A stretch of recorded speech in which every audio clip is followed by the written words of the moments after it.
Look at how awesome this room is.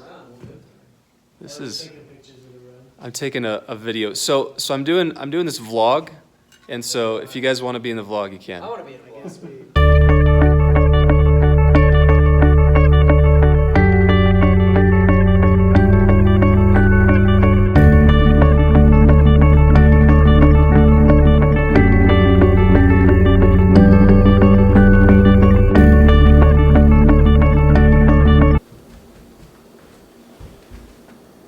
I just have one thing that I want to do this morning. Just one. That's it. For the last couple of weeks, Wednesdays have been leg day for me. And when I do leg day on Wednesdays, I feel great.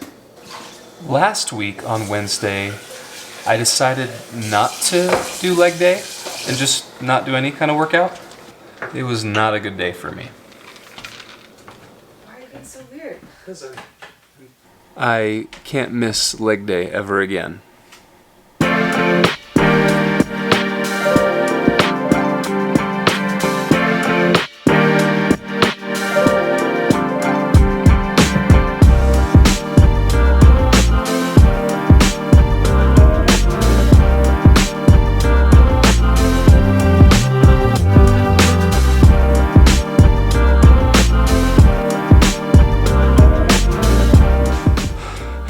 Mission complete.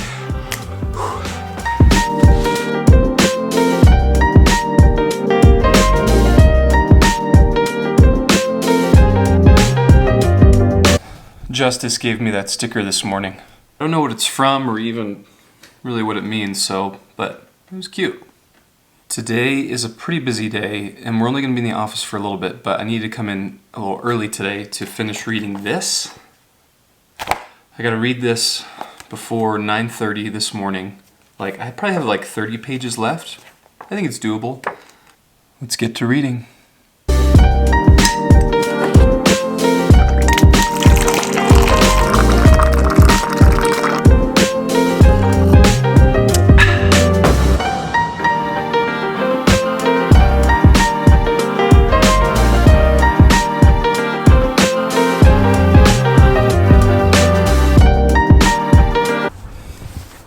Now I'm heading to a meeting with other youth pastors in the region. The meeting started at 10 o'clock. It goes till 12. It is currently 10:48, and it takes about a half hour to get there. So I'm just running a little late.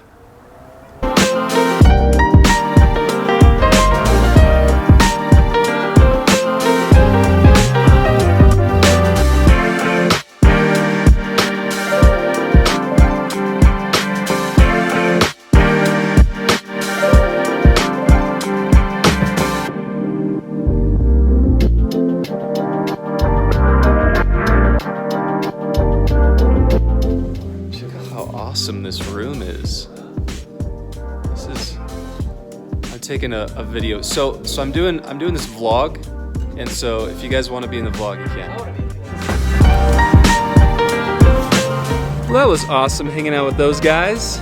If you live or are anywhere near Aurora off of Iliff, come check out this church. It's a good church.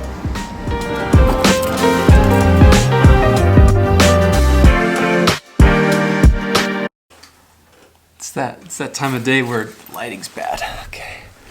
I don't know how we're gonna. 3 hours later. Okay.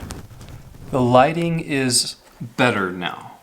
We are in day 212, and I believe we're covering Jeremiah 18 through 22. In chapter 18, we see God telling Jeremiah to go down to the potter's house, where he shows him how he is dealing with his people via the imagery of the potter and the clay, and how the potter, while he takes this clay as he's molding it and it kind of falls apart, he remolds it into a vessel. Then we see in chapter 19 another picture that God tells Jeremiah to walk in, where he takes this flask and he breaks it to show how God is essentially breaking the nation of Judah just because of how sinful they were and how they broke their covenant with God. We're dealing a little bit more with, like there's a mix of historical narrative with prophetic word here in this section. We see the story between Jeremiah and the priest, what was his name?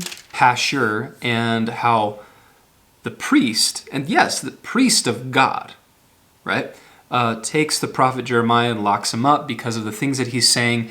And Jeremiah responds via a prophetic word and says that he's really, like he doesn't want to say the things that God is telling him to say because he's experiencing so much suffering from the things that God is telling him to say. But yet, because they're the things that God is saying and God wants him to say them, he can't help but get them out. Like, he has to say them. I'm sorry if that was confusing. Then it's prophesied that Nebuchadnezzar, well, what happens is Babylon is currently besieging Judah and Jerusalem, and the priest, the king Hezekiah sends the priest to inquire of Jeremiah the prophet, hey, will God deliver us? They assume like God will deliver us from the Babylonians, but Jeremiah gives them the opposite news, that actually Nebuchadnezzar will destroy them and bring many of them captive back to Babylon. Jeremiah speaks like prophetic words in the house of David, and in particular the two sons of Josiah and how they ruled in a very evil way. And as I was thinking about today's reading, I kept going back to the potter and the clay. It's this picture of how God is taking his people and he's going to mold them into whatever it is that he wants to mold them into. But the idea here of the presumed vessel, the vessel that's being made and how it falls or it breaks and somehow, but yet the potter is then able to restore it and turn it into another vessel, I think is very powerful for us in the sense that often we are just messed up people that deserve, because of our sinfulness against God, we deserve just to be tossed out. But God takes our lives and he molds and shapes us into what it is that he wants us to be, what it is that he wants us to do. And in the midst of Jeremiah and all the suffering and the destruction, this imagery and what is said here about the potter and the clay is very encouraging. No matter how much you've messed up and what you've done to break the heart of God, that God still wants to use your life. And he wants to mold you and shape you into what it is that he has called you to do and who it is that he's called you to be. I don't have a watch on. But I do know it is time to get home. Monet's got a chiropractor appointment. I need to watch we're going to go. Okay. We make pumpkin bread for dessert. What? We make pumpkin bread for dessert. This is our garage. Okay, watch out. Let's see how long it can go for. Whoa!